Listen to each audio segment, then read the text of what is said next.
今天这节课我们来画恐怖布偶兔。首先呢，还是先给大家讲一下一个假面上的一个构图。那我们还是给它画一个长方形。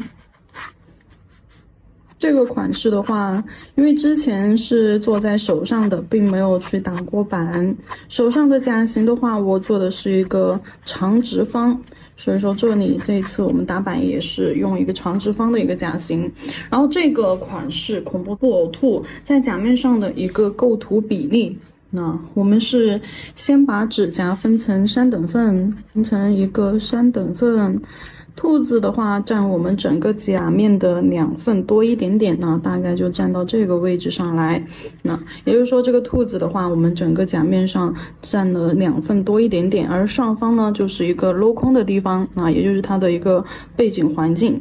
然后底色的话是做的一个暗红色、黑色和红色的这样子一个比较恐怖一点的背景晕染。好，先画一下这个兔子它的一个大概轮廓啊。首先它的头的话在第2份中间，画的时候整个兔子在我们的甲面居中的位置。好，甲面居中的位置，那在中间画一个它的头部轮廓，然后它的一个身体，然后脚的话到指尖这里，手的话也是在身体2侧，不超过它的身体长度。好，不超过身体长度。然后耳朵就刚好到出这条线往外扒拉。好，那这就是整个兔子在我们甲面上的一个构图啊。2侧的话要留有空间，在甲面正中间，然后上方后缘这里留一点空隙。然后接下来的话，我们看一下这个兔子的一个详细分解以及它的一些注意点。首先它的头部的话像是一个包子一样，上窄下宽。你们画的时候可以先画一个平缓的半圆，然后连接上一个括号。OK， 好，这边直接给它连过来。好，就像一个云朵一样，然后我们直接去画的时候，可以不用画的这么宽扁啊，2侧给它收一点点，收窄一点点，然后画成一个小包子，一笔去画完。好，凸出来，2边脸颊子凸出来，像一个小蘑菇头一样，这就是它的一个头型轮廓。凹进去的地方呢，看一下线条，对，这里是凹进去。看一下线条。2侧这里微微有点往内凹，这个地方。好，下方的话你可以连起来的时候稍微带一点点弧度，就是下巴这里，那稍微带一点点弧度。这里是一个 C 型啊，平躺的 C 型。那这是它的一个脸型，然后眼睛的话成一个外八的形式。那外八就跟熊猫眼一样，就是画熊猫的时候，它2个黑眼圈成一种外八的形式。在这里画2个椭圆形，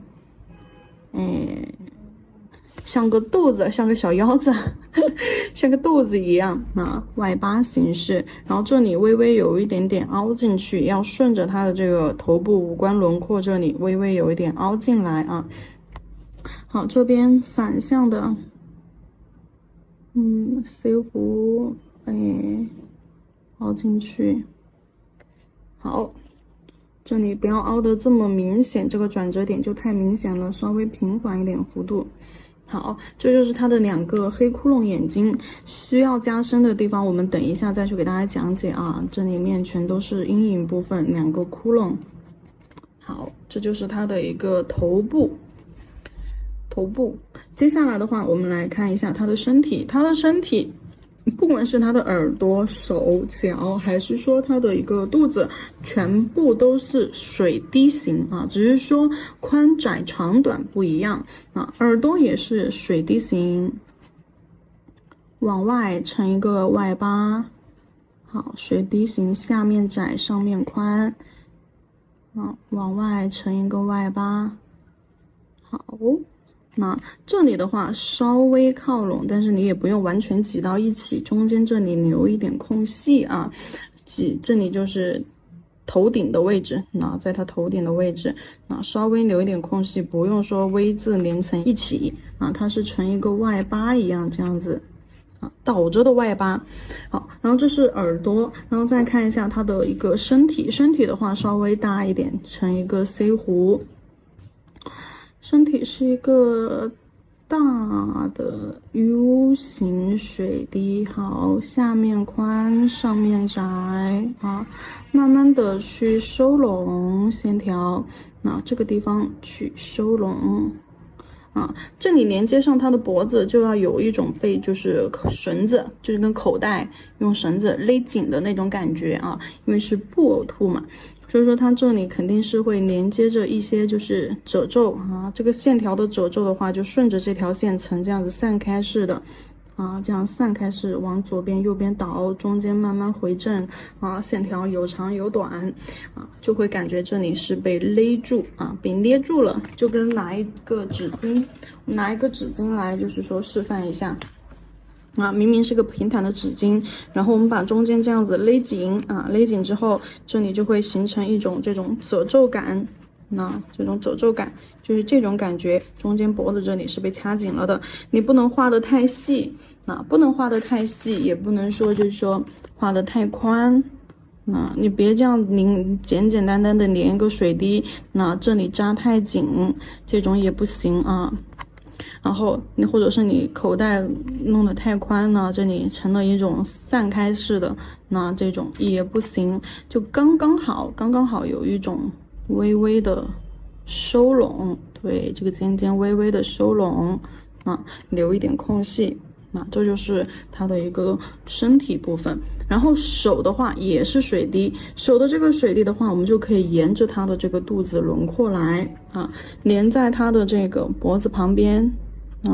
从窄一点，慢慢的往外，对，变宽，慢慢的往外变宽，对，前面这里收拢，好，慢慢的往外变宽，然后一个 C 弧连接到身体上，一个 C 弧连接到身体上，一个圆润的 C 弧，那就像是它的耳朵，但是它的耳朵就这里遮住一半。那遮住一半，这边遮住这边的线条，那就是这样子一个弧度在它的身体上。然后它的这个手的长度的话，你不要超过它的身体的底部啊，就是靠近它的身体的这个底部，但是你不要去超出它身体的一个底部。好，这是它的手。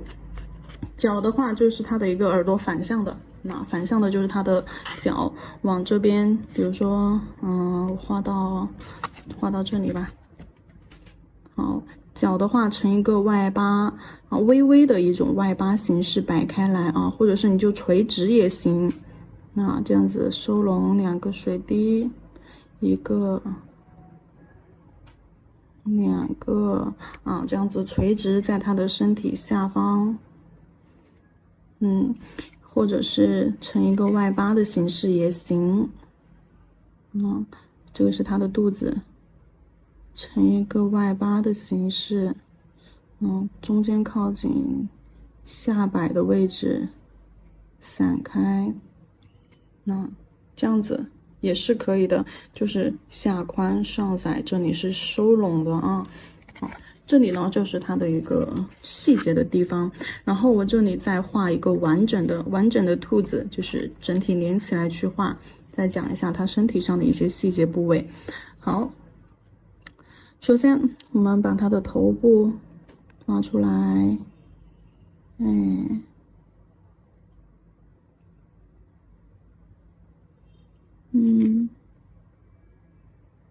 好，然后耳朵，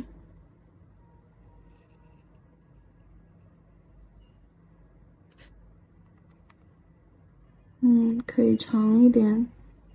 耳朵和头的比例1比1，对，耳朵可以长一点啊，不要画太短。然后身体从这里起啊，就你不要把它的脖子这里画太宽，你从脸蛋这里起笔的话啊，从这个地方起笔就错误。那你也不要去画太宽，收拢一点点。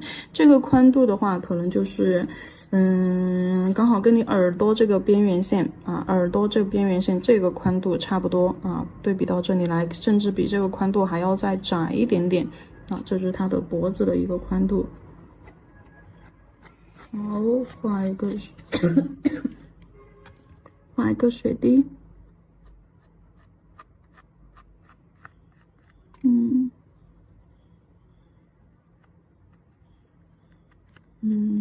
然后身体手，好，差不多该停下来了，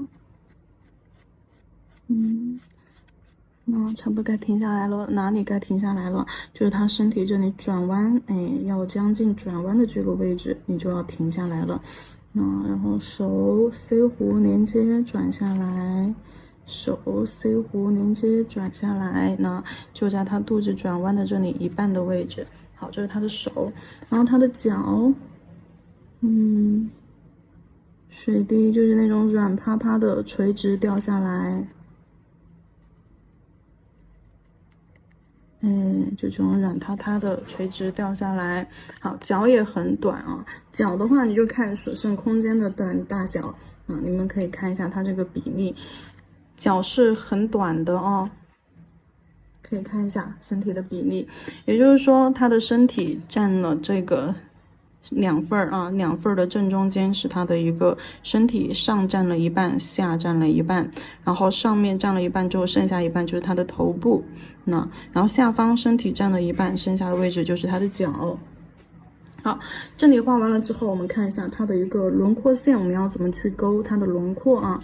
比如说耳朵的外轮廓，我们再沿着边线勾一下。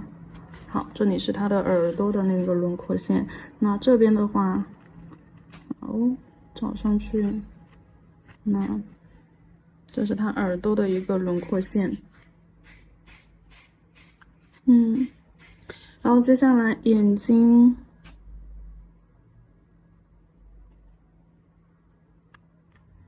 两个熊猫眼外八形式排开，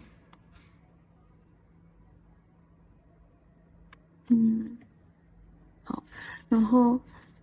眼睛为了增加一些就是轮廓感的话，到时候你可以在边边上对勾一点这种线，就增加它眼睛的那个轮廓感。那这样勾一点线，好。然后头部反正脏兮兮的，到时候可以画一点。然后脖子这里扎紧的口袋，对 ，C 弧往上，有长有短，画一点褶皱出来。脖子上到时候也是一样，这里收拢，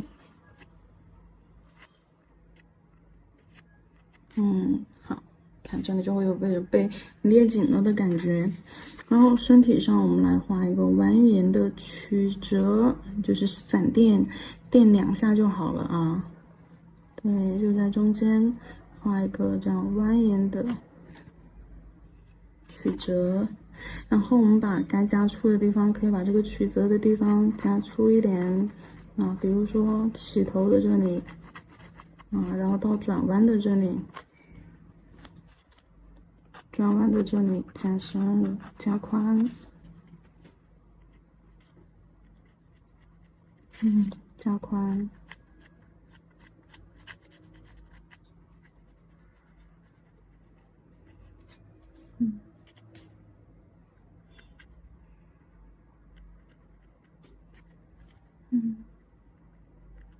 好，加宽中间这里就是一个闪电啊，我们加宽的地方是这种转折的地方，但这个转折地方不是说非常圆润的给它加宽，这样子不是的啊，是棱角分明。棱角分明，这个尖尖和这里的这个尖尖一定要给它凸显出来，像闪电一样。然后绑的那个线，绑的这个线的话，我们那上面2根这样弯曲的 C 弧，上面2根这里可以加1根好，下方这里加2根，哎，就这个缝的那个线，啊，可以稍微加粗一点点，线头两端，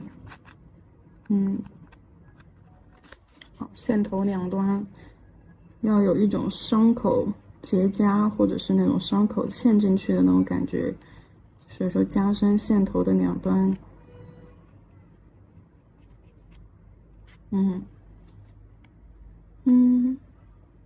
那这个线加深的是线头两端啊，这样子的。好，然后现在这个兔子我们已经画好了，说一下它的颜色分布的区域在哪里啊？暗红色，颜色的话我们用朱红，好，朱红取出来，加一点黑。加一点黑色进去，调出一个暗红色。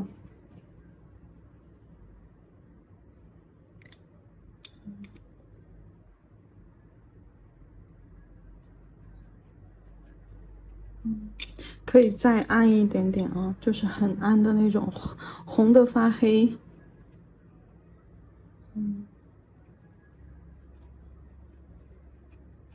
对，就是这种红的发黑的这种感觉。好，然后这个颜色我现在演示的是我们色块的一个分布区域啊，重点分布区域是在哪些地方？那耳朵中间，然后耳朵根部，色块你们放的时候可以随意一点，耳朵轮廓这里，还有就是这里耳朵中间啊，跟着这个轮廓线来，根部。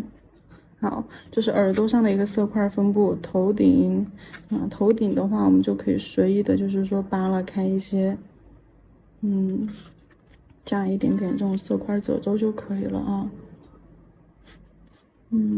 好，然后到它的那个眼睛，眼睛中间它色块的分布的话，为了增加那种空间感，我们加深的是这半边。来看一下，好，这半边，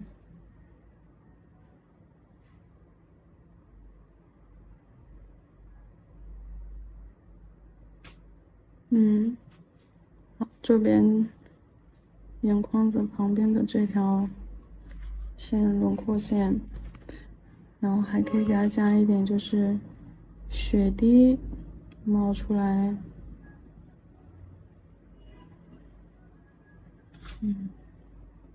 好，然后这里下方脖子这里扎的这个线，对，线条轮廓，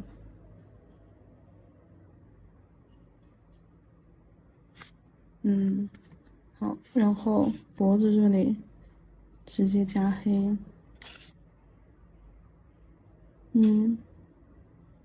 线条轮廓，好，然后手的话加深上部分，就是身体脖子这里外侧，然后手的下半部分和靠近身体的这边，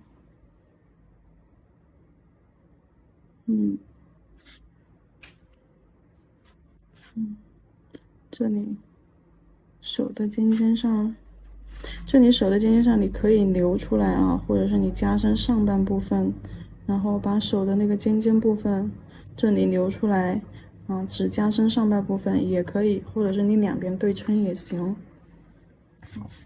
然后色块的话，需要加深的身体上半部分，好，一直侧推下来到它的肚子下半部分。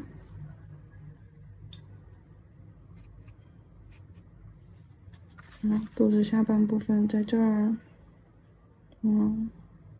左下角这里的这个 C 弧，好，加深，这边就若隐若现的来一点颜色轮廓就好了，看一下重点加深的一些色块区域。这条线，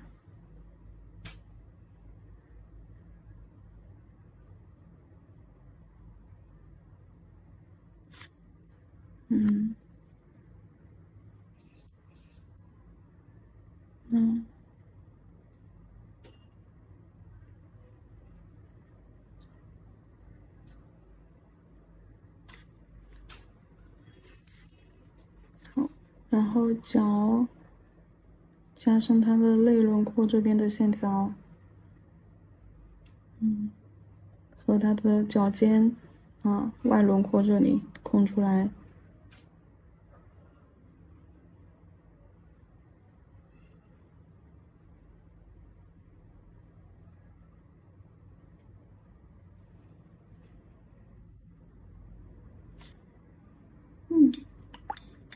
那这就是我们需要重点加深色块的地方接着我把这些色块晕染开，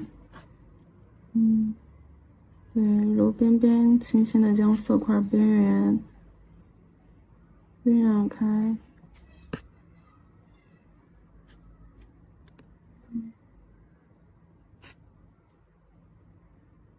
不考虑均不均匀揉边就是有深有浅。你要搞清楚刚刚的那个深色和浅色的一个分布。我为什么要那样分色块？那肯定是那个地方的色块要深一些其他地方就是浅浅的有一点这种影子就可以了。头顶。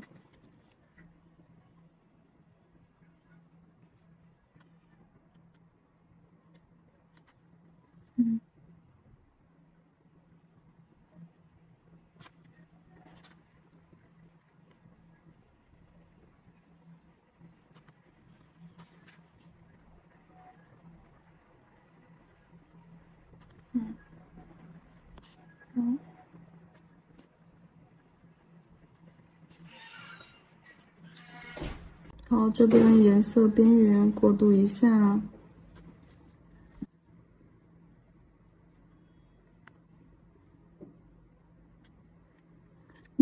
揉边的时候，对，就这样打圈圈，将颜色化开就可以了。多余的颜色擦到纸巾上。好，不要有明显的颜色分界线那种。那这样给它揉开。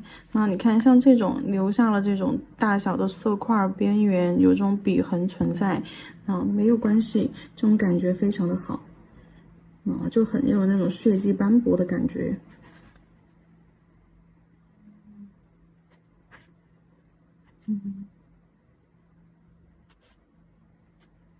好，身体，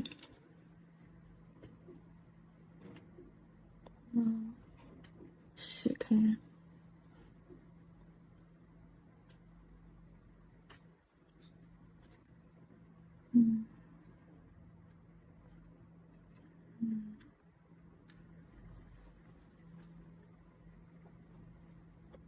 打圈圈，揉出这种深浅不一的色块。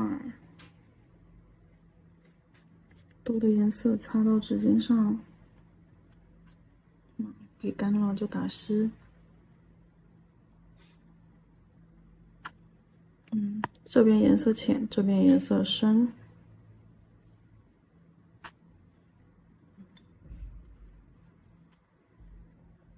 肚子中间就是高光区域了这条线边边上轻微的拔了一下，就跟伤口发炎有一点微红微肿的那种感觉轻轻的拔了一下边缘。好，那这一块可以不用去管它，这一块就这样留白就可以了。那线条边缘，笔尖顺着线条边缘扒拉一下，让它伤口有点微微发炎、发红肿的那种感觉。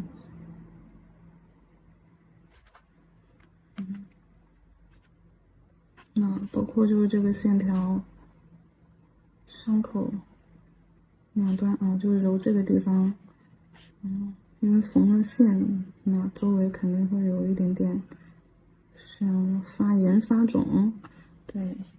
好，剩下的就是脚上。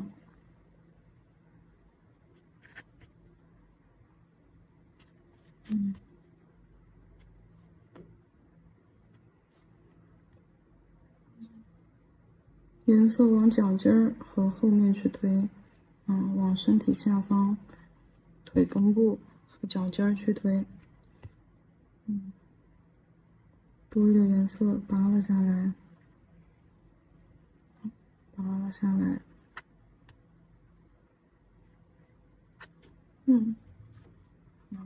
这样子一个恐怖布偶兔的形象就出来了。然后背景的话是一个晕染这个小兔子咱们就画好了，看一下，恐怖吧 ？OK。现在呢，我们在甲片上演示这个恐怖布偶兔。首先呢，甲片上刷个底胶，刷个底胶。底胶照灯，接着拿出白色和黑色的甲油胶甲油胶放到指甲的中间，白色周围来一点黑色，白色周围来一点黑色，不要去照灯不照灯，用笔轻轻的给它晕染一下，洗一下笔。把笔洗得非常的丝滑柔顺，用的这个是洗笔油。棉片找一张出来擦一擦 ，OK。那就把笔放平，悬空悬浮，轻轻的带着这个胶走。边缘稍微给它拉扯，雾化一下。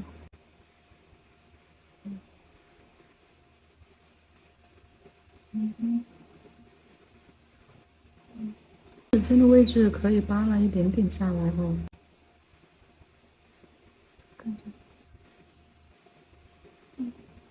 对，扒拉一点点到指尖。如果说笔有点刷，就是擦笔的过程当中笔有点干巴了，润一润。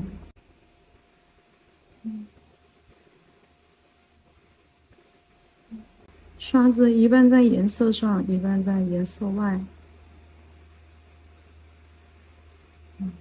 就跟做渐变的时候一样。刷，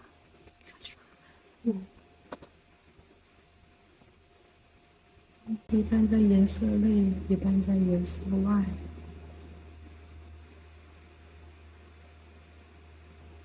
这个色块主要是集中在这个甲片的中间，然后没有靠近后缘的部分后缘这里是留白出来了的。白色和黑色混合一下，做一点这种纹路出来，用涂鸦感做一点涂鸦感出来。就这样拿去照灯。灯之后如果说有晕染液的话，可以用黑色的晕染液再跟它压一压。如果说没有晕染液的，你这一步可以不用做，就在这个白色的色块周围点一点黑色的这个晕染液。没有的可以不用这一步因为我们后面还是会去将其进行遮盖的。然后将色块的边缘用这个透明的稀释液再给它进行一下稀释。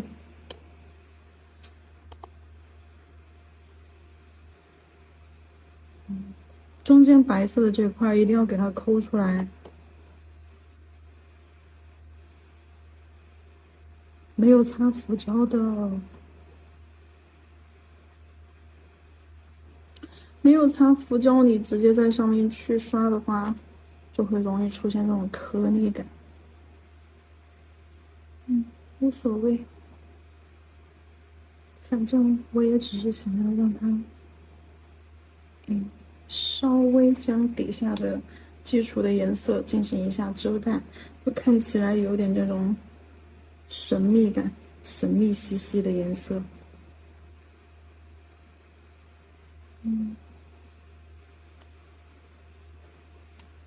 好，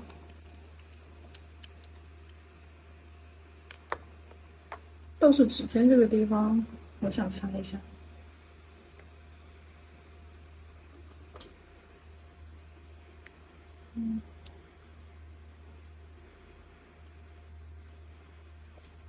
指尖这个地方擦一下，然后这一步等这个晕染液稍微干一点点，把白色的 S08彩绘胶拿出来。S08彩绘胶拿出来之后，万能笔取 S08彩绘胶。在中间画一个兔子，你可以在夹片上先确定一下它的一个头身比例啊，就是它的耳朵最长就到这儿嘛，就在这条线。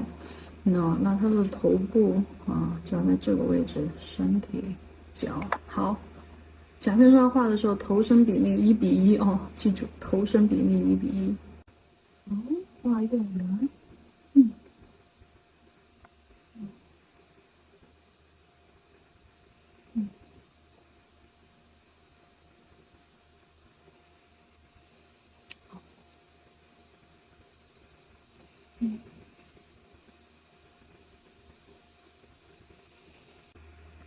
耳朵再胖一点吧，太瘦了。胖一点，笔压狠一点。呀，提笔拖下来，就跟画花瓣一样。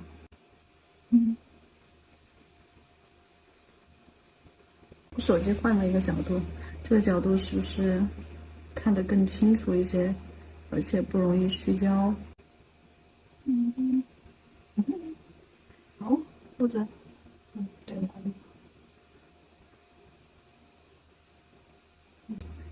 你先把这个肚子先给它画出来吧，肚子画出来之后，我们再去画手。先把边框画出来，因为你要强调这个边线的话，先把手画完。如果说用不好这个万能笔的，定不好形的，可以先就是用拉线笔啊，拉线笔勾一下形状轮廓。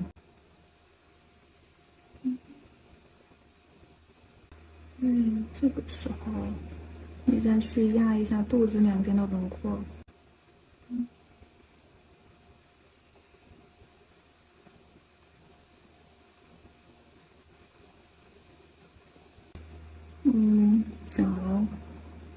脚的话，笔往上倒，反提。压笔往上提，压笔往上提。脚就画好了，接下来就是颜色的填充。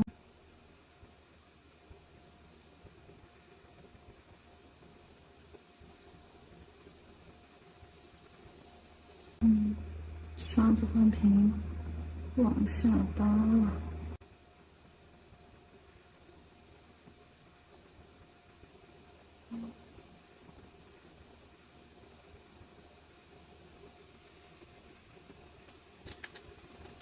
有多余的颜色，超出多余的颜色，可以用干净的笔刮一下侧面，好，将多余的颜色带走，擦到纸巾上。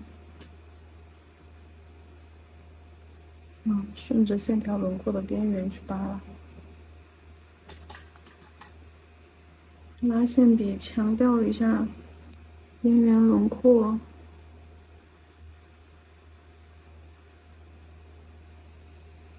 特别是他手的这个部分。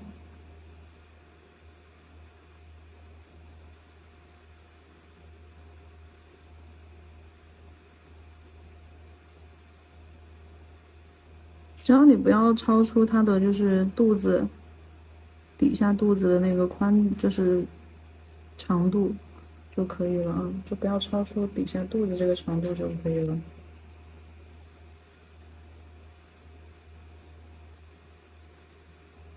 这个太细。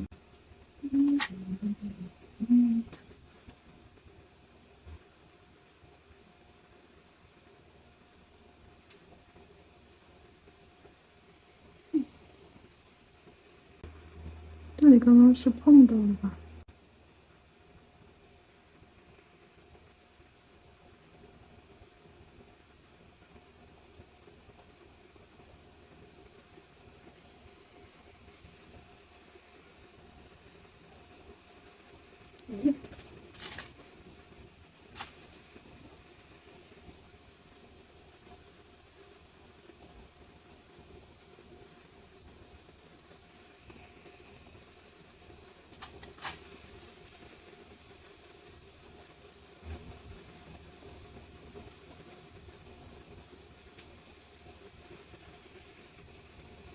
好，可以找到。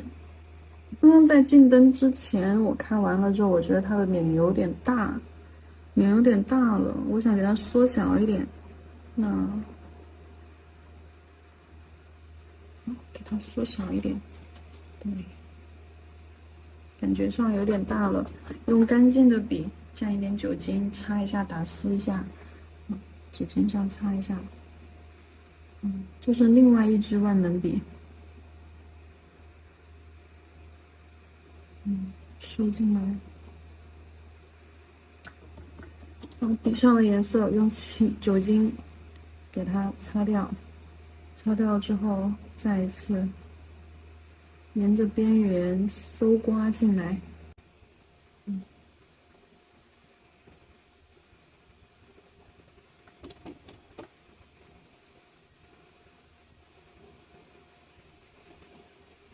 看一下现在还胖不胖？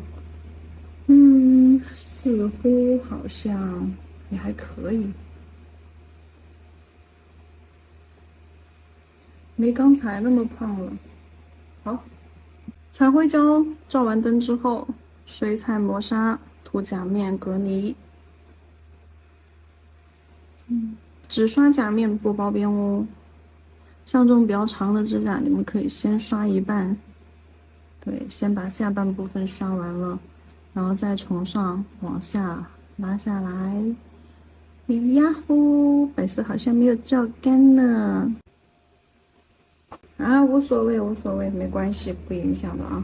照灯120秒，我刚刚这个白色只照了60秒，而且用的是之前的那个旧灯。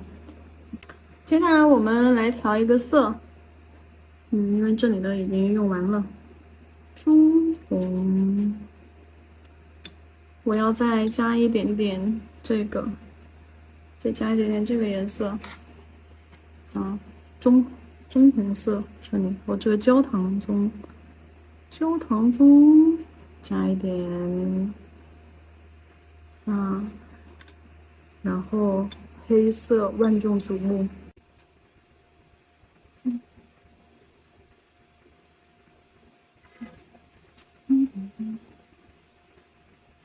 黑色混合一下，然后感觉颜色有点暗，再加一点点红。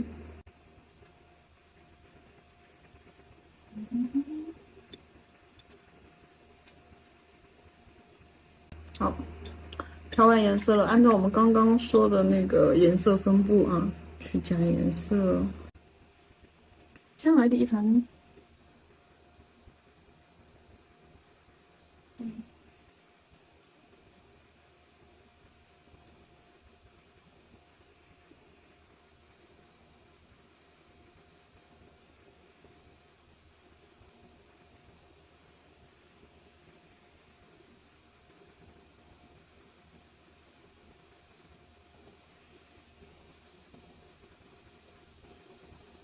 熊猫眼，颜色是加深下半块。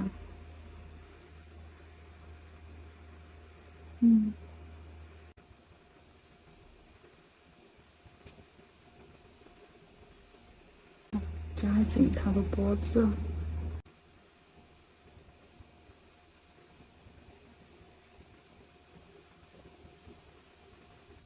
这边就浅浅的勾一下肚子轮廓就可以了啊。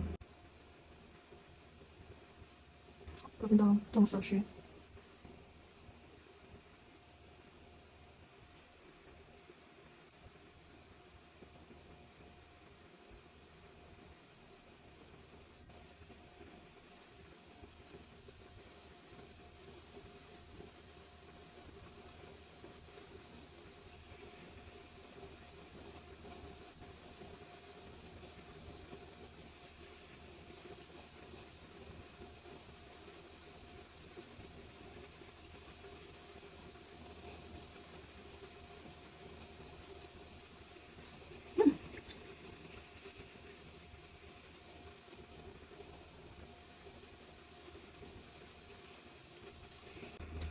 好，按照刚刚纸上的那个示范，把颜色分完区域之后，来给它揉一揉，用湿润的笔，对，将颜色揉开。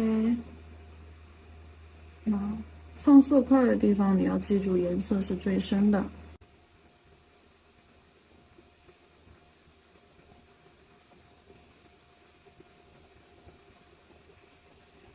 到底。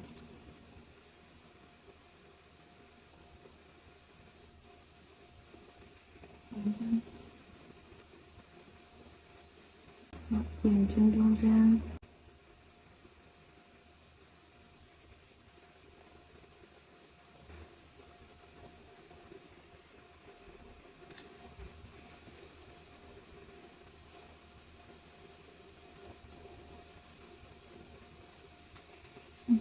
脖子上。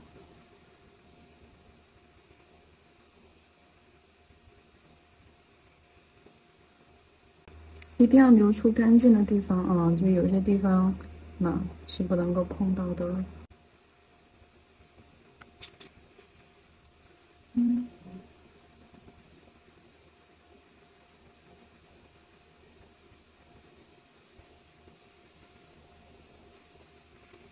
颜色太多的时候洗一下笔，因为颜色一多，你再怎么晕，那一块地方都是脏的。需要过渡的时候，我们就要清笔啊，重新再去将颜色过渡。比如这个地方，我们颜色就要开始变浅了，那我肯定要将笔洗干净之后，再重新去揉。那比如这个地方揉出来的颜色那个分界线。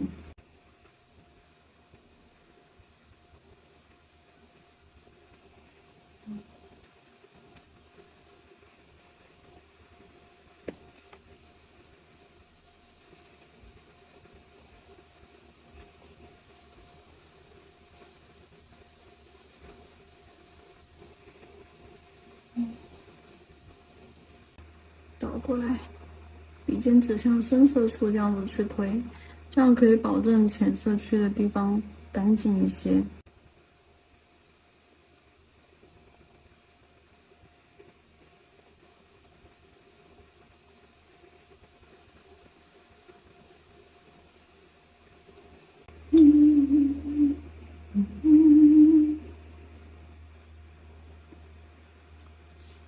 胸口周围轻轻的打染一下，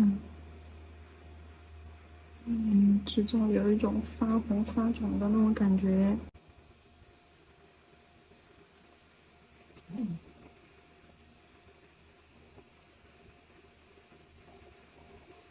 打快一点，很不像。中间可以细一点啊，线的中间。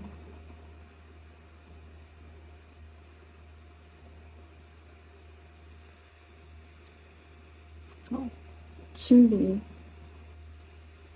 轻笔过后，好，毛尖线条的尽头轻轻的点一下，就这样给它雾化开，轻轻的点一下。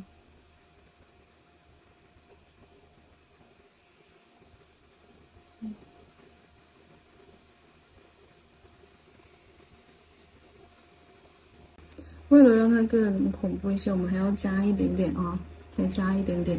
这里的话，颜色可以用干辣一些，干一点点。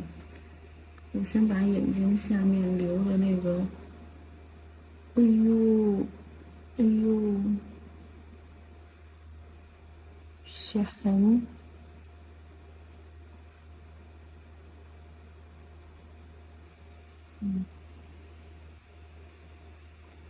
等颜色干一点点，干一点点，我们在这上面去勾一些颜色，就这样扫上去啊，就是带一点那种痕迹，就是我们基础课里面讲的那个笔上控水的时候，画出一点干枯感，就是笔上水少一点点，颜色的水少一点，干一点，这样子我们画出来的图形线条，它就会有一种刷痕很重、干枯的颗粒感。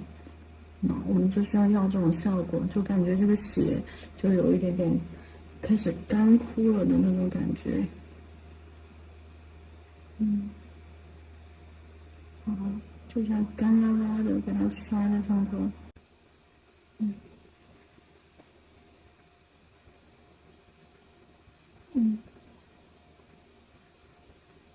胳膊上的线条高一点。太干了也不行，太干了颜色会取不上来。笔尖轻轻蘸一点水。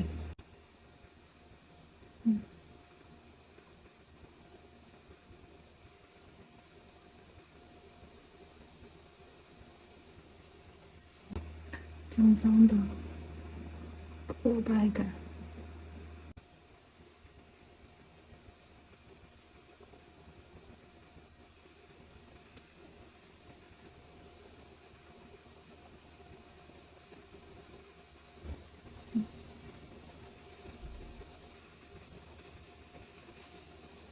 太过生硬的地方，再次给它弱化。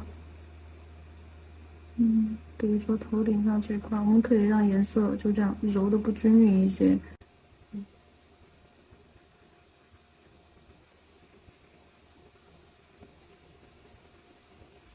颜色可以用一坨一坨的感觉。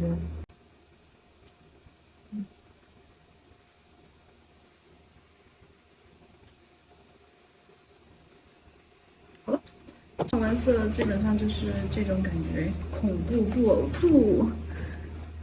然后我们可以用白色啊，用白色的水彩。有些地方是需要我们去点亮一下的，取酸奶浓度的白色。有些地方我们可以适当的去点亮一下，比如说耳朵的这个轮廓，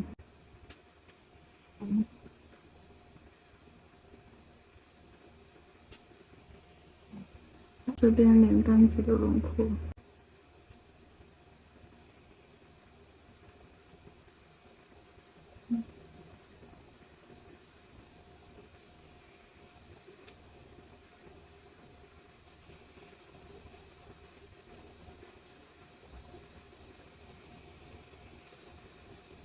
褶皱线当中，对，也可以加一点线条，红色的线条，还有这个伤口，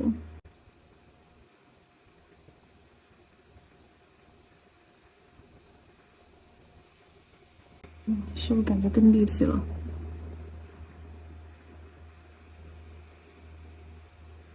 有没有那种肉翻开的感觉？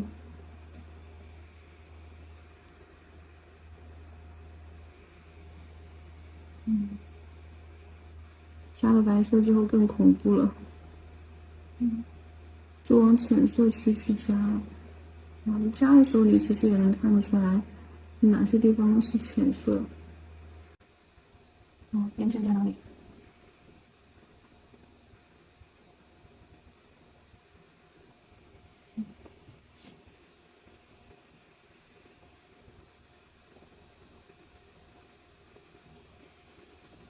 深色区可以这样勾一下轮廓线。好，线条太生硬的地方补救一下吧。补救怎么补救呢？拿这个红色，对，点上去盖一盖。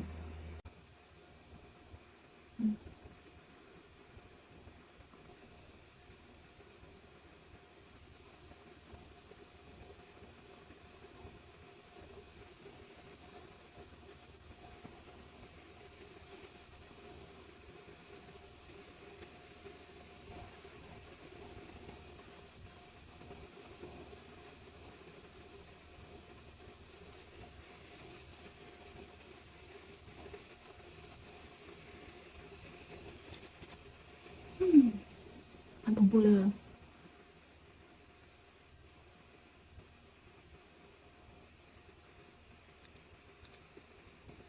好了，这个恐怖兔更加的立体些了。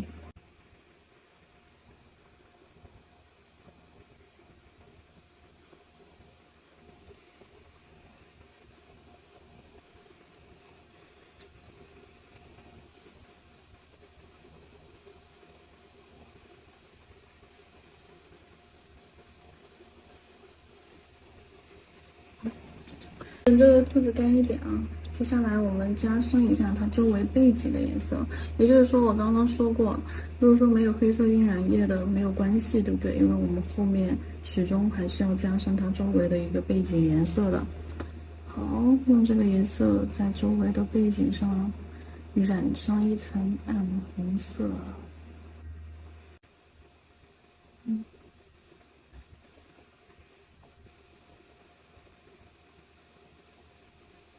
就这样子平铺色块就可以了啊。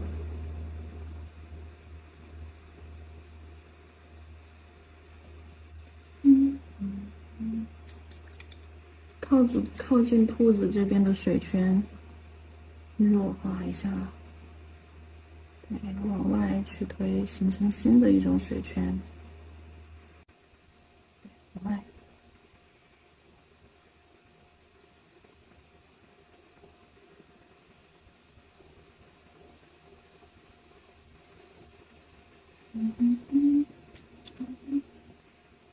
再黑一点，深一点颜色。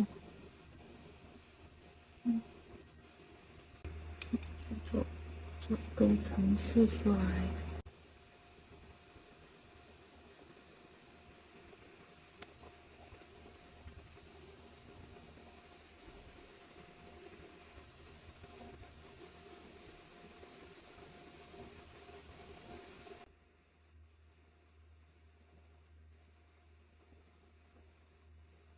吹干。现在增加氛围感的一个环节来了。抽出一张纸巾，大概知道我想干什么了吧？黑色，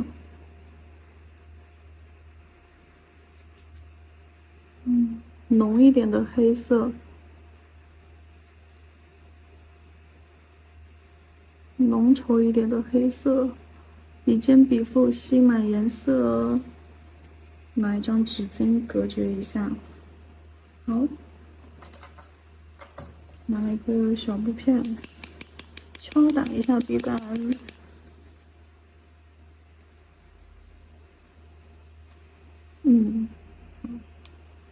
洗一下笔。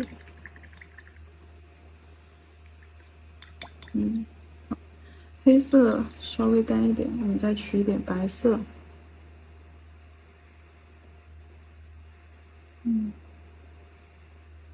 再加一点水，浓稠一点的白色。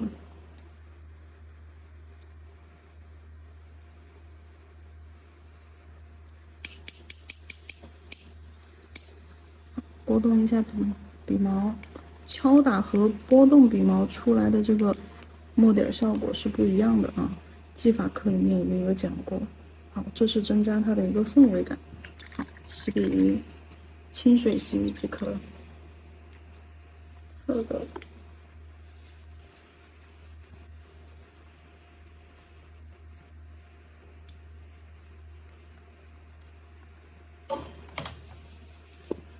看一下这个效果，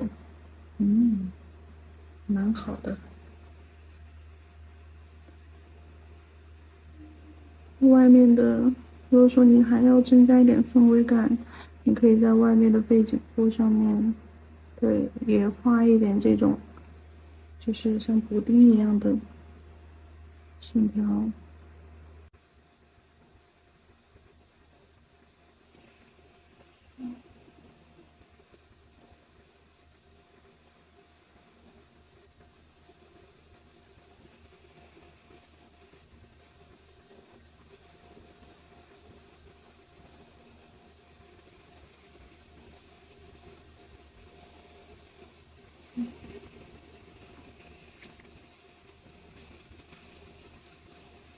可以。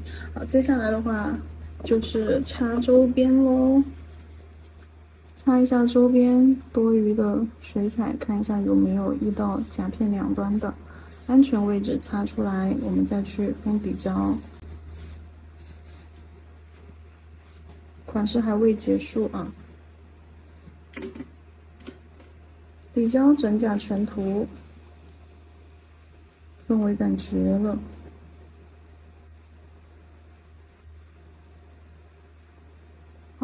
笔胶整甲全涂。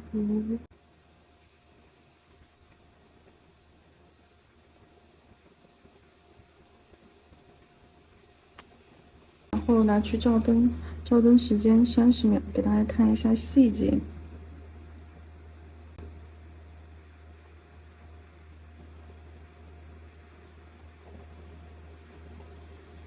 照灯，底胶照完灯之后，我会清一下上面的浮胶，因为后面的话要给它做一点点渐变感。找一个不要的绷带，或者是你们那种双眼皮贴也行啊，就或者是胶带一类的都可以，棉布贴也可以，做睫毛的那种，贴纸也可以。好，剪一块下来，给它剪成这种斜向的，这就是有规则的。好，贴向它的中间眼睛处。我觉得我剪的不够直，我重新剪一个，斜角剪过去，剪直一点，斜线长一点，把中间脸蛋的部分遮掉一些。然后我这里还有一种贴纸，是这种蝴蝶贴纸，对，我们可以来一点蝴蝶，象征着死亡和灵魂的蝴蝶。